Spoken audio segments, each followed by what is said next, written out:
So if I told you that my mission with this channel is basically to bring down the big, bad, evil food lobby industry and create a healthier uh, United States, you'd probably think I was crazy, because how can one person bring down the food industry and like revolutionize the food industry? And I don't think I can do it alone, but I think there are a lot of people out there who realize that there's a problem in the US and who realize that the food culture needs an overhaul. The easy access to highly palatable, ultra-processed foods, which are everywhere, not just for adults, but also for children in our public schools and things like that.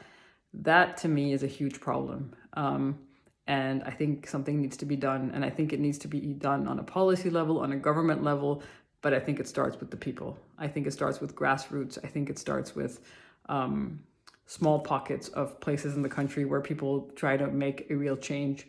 When I moved here from Denmark with my family, we have 3 children.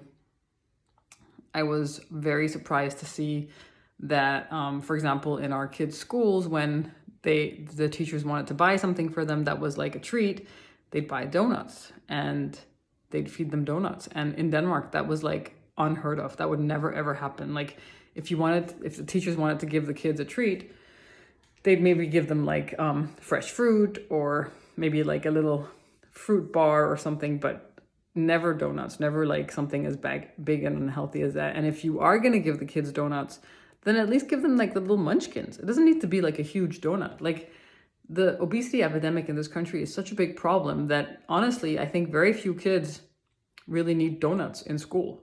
And as I mentioned earlier, I think one of my earlier videos, my daughter who's in middle school, her school serves churros, which are like fried sticks of dough or sticks of bread with sugar on them. Again, unheard of in Denmark. You'd never serve something like that to kids in schools. Or like in elementary school, the breakfast is like chocolate muffins and chocolate milk. What part of that is a healthy, nutritious breakfast? It's sugar, it's high in sugar, high in fat, and ultra processed. I don't understand how the schools are getting away with this. To me, it seems like our children are being used as guinea pigs, and they're just being, the health of this nation, the future of this nation is just kind of being experimented with and taken lightly. And it's like, you're not creating a healthy population. I'm hearing about children as young as like 7 or 8 years old with fatty liver, with diabetes. That to me is tragic. And I don't understand why no one's doing anything about it. And then when I ask about why isn't anyone doing anything about it, the answer I get is, oh, this is America. It's all about money. It's all about capitalism. It's all about the food industry, and the lobbyists are only advocating for their own interests.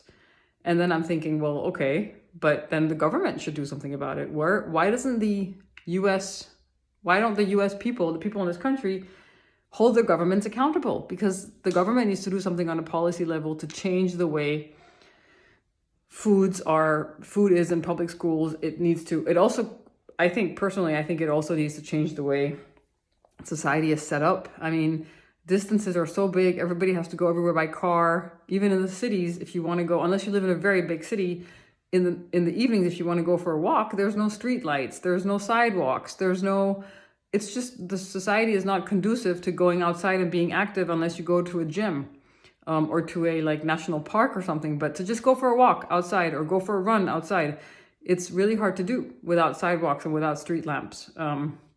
Because most people work during the day, so they come home and it's dark and they want to go outside and be active. So again, in Denmark, there are sidewalks and bike paths everywhere.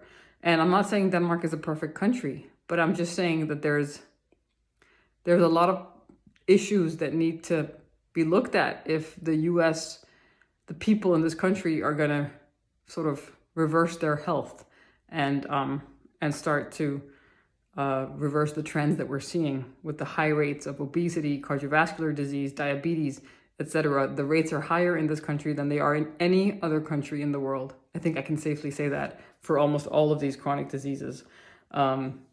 I think I heard in Japan, the obesity rate is 4%.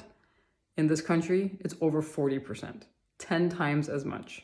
But Japanese kids, they eat rice and broccoli and fish for lunch. And our kids eat in the US. Chips and nachos and goldfish and pizza, cheese pizza, burritos, nachos. I mean, you can see why the obesity rates are so high here compared to Japan. So just a little food for thought here, to finish off your evening. Let me know in the comment section if you have ideas to what we can do to change the food culture in this country. I personally think fast food, maybe if you could start a fast food chain of healthy fast food, that would be an idea, for example. Any other ideas? Something needs to happen. Something's got to give. Thanks.